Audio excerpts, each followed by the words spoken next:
Hey, y'all, thank you for tuning in. And I'm not going to waste no time. Let's get straight to it. And I'm going to do the overrated, underrated of every SEC team according to what Vegas has their win total at. And so the first team that I'm going to talk about is Alabama Crimson Tide. They are projected at 9.5 wins. I think Alabama will have 9 wins, so I think they're a tad overrated. I think they're going to lose at Tennessee, they're going to lose at LSU, and they're going to lose at home to Georgia. All right, so I have them overrated. Arkansas, they have Arkansas at 4.5 wins. Arkansas has a couple cupcakes on the schedule that they can win 2 or 3 games on, but when they get to the SEC schedule, man, is it tough. They've got to play A&M, Texas. They got to play LSU, Ole Miss, Texas, and Missouri, and these teams are much, much better than Arkansas. I might see them sneaking up and possibly beating A&M, maybe LSU at home.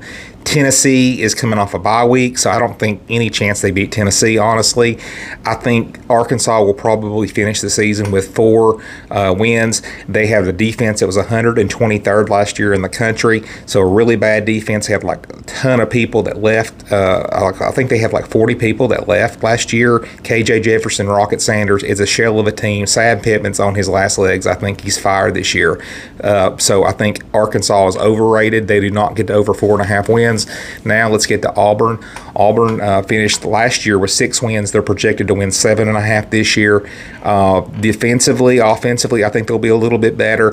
I think Peyton Thorne he's a really good running quarterback, dual threat quarterback. I think he'll take a step forward this year. They got some receivers. I think they're going to be better. They got some key games at home. I think they beat Oklahoma at home. I think they actually. They beat Texas A&M at home, and I think they finished the season with 8 wins, so I think they are underrated. Florida now.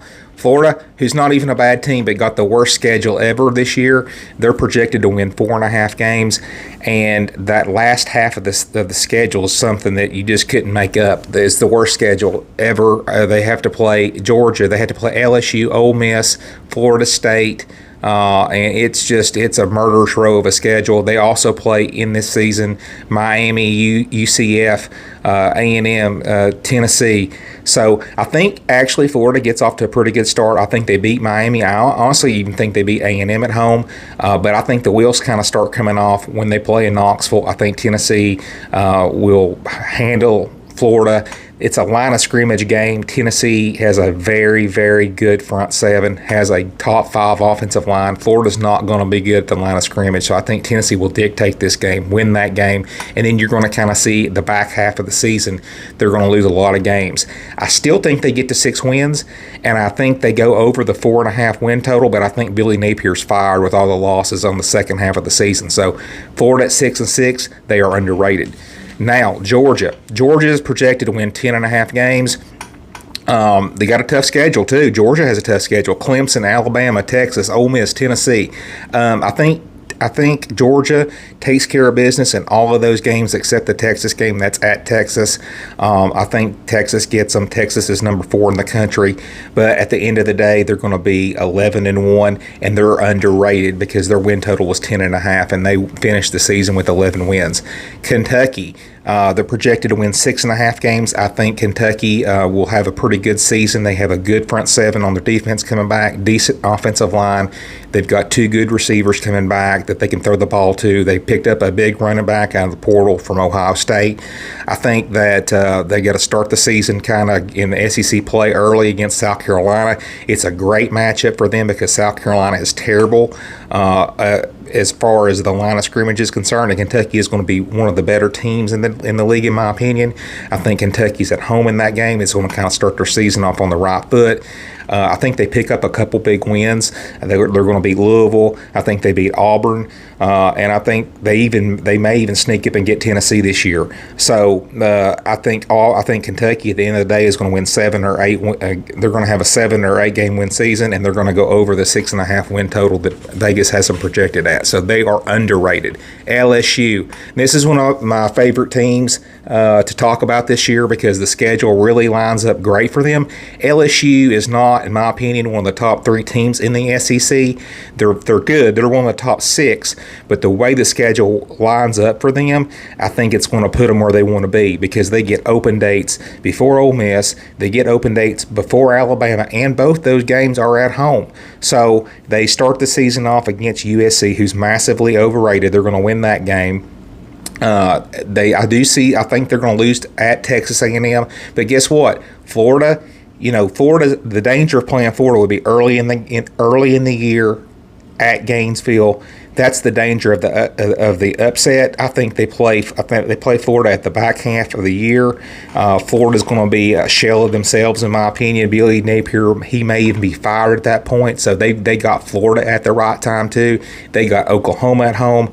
I think LSU comfortably goes over 9 wins, and I think the worst case scenario they win 9 games. So I don't see them going below 9 wins. So I have LSU as underrated.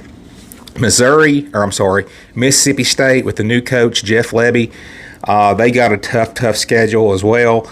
And they got some gimme games on here. Eastern Kentucky, Arizona State. They could start the season off on a pretty good note, and especially going out to Arizona State and winning that game, which I think they do. They play Toledo. If they could come out here and if they could beat Florida at home, if they could beat Arkansas at home, I think they can get to over 4 wins of their projected win total. So I actually think Mississippi State, they win at least 4 games, maybe 5, and so I think they're underrated. Missouri. Missouri got the best schedule that you could possibly ask for. You look at it, you don't go, it's super easy, but compared to all the other SEC teams, it's by far the best schedule. They got a projected win total of 9.5 games. They got A&M. They got to go to A&M, but guess what? They get A&M on a 12 o'clock noon game, which is a huge benefit. It's much better than playing at 3:30 or 7 down there in College Station. They get Auburn at home. That's a whole different game if they would have to go to Jordan-Hare. They do have to go to Alabama, which I think they lose that game. They get Oklahoma at home, and they have a bye week before Oklahoma as well. Another game they need to watch out for is at South Carolina. I don't think South Carolina is going to do much this year, but guess what? South Carolina has a bye week before that game.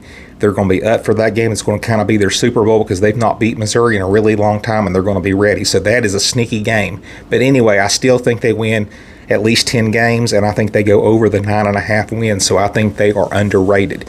Now, Oklahoma is the most overrated team, in my opinion, in the SEC this year, and it's not the fact that they're that bad, it's just the fact that the SEC is a line of scrimmage league, okay? If you're bad at the line of scrimmage, you're not going to win a lot of games. Offensively, they have one of the worst offensive lines in the country.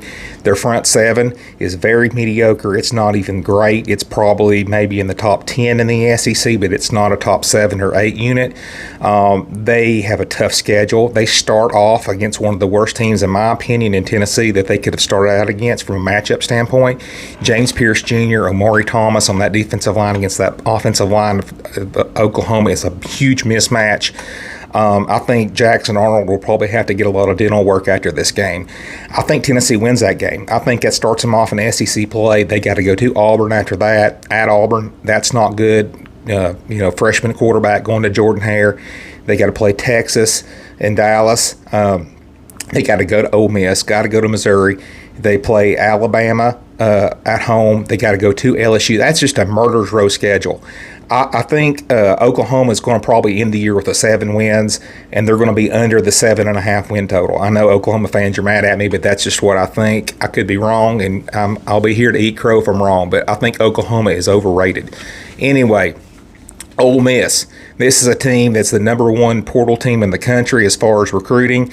Lane Kiffin went out here and got Walter Nolan, and he got some offensive weapons as well. He really revamped that defense. They're going to be much better defensively, and they were horrible last year, and that's going to pay a huge dividend in the end. Also, they get Jackson Dart back. They got some receivers. They got returning running back who had over 500 yards. Ole Miss is projected to win 9.5 games. I'm very comfortable saying I think they'll win more than that. I think they win at least 10 games, and I think Ole Miss is underrated. South Carolina. I think they're in for another rough season too. They've got some really, really tough games. They just a murderer's row schedule. From the line of scrimmage standpoint, South Carolina is awful. They're going to be one of the worst offensive lines, one of the worst defensive line teams in the country, or in the SEC anyway.